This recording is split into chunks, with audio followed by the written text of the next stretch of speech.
حياكم الله جميعا مع الرائع اخونا اللي زارنا اليوم ابو احمد، وله تجربه جميله جدا مع السكري.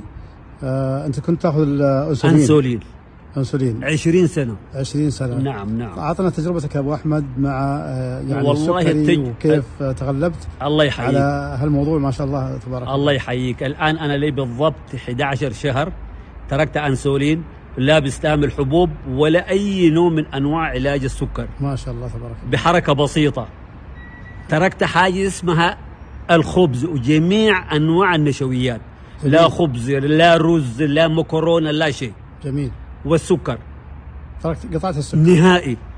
ما شاء الله. انما اكله بس يتوقف على السلطات، على اللحوم، على الاسماك، اي انواع اللحوم، الدجاج، السمك، اضرب زي ما انت عايز، الخضار اضرب زي ما انت عايز. ما شاء الله تبارك. خليك بعيد من حاجه اسمها الدقيق.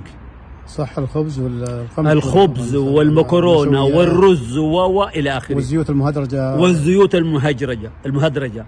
وانا يعني انصح الناس انه الناس يستعمل الدهن الحيواني طبيعي، الشحوم والزبده. بالضبط كده. انا كل زيتي انا اللي بستعمله في السلطه، في البيض اكثر من البيض. لا تخافون من حيث ما كوليسترول ما في. يا سلام عليك، ما شاء الله تبارك. فابتعدوا من الاشياء هذه، من الخبز ومن جميع انواع الخبز يعني. الدقيق ركز على السلطات وعلى اللحوم وعلى الاسماك. جميل. وكثروا من الدهون. يا سلام عليك. نعم. وكثروا من البيض، لا تخافون من البيض. ما شاء الله. لا كوليسترول. شحم الغنم اللي هي هذه سخنها. علاج، هذه دواء علاج. يا سلام. رجولة.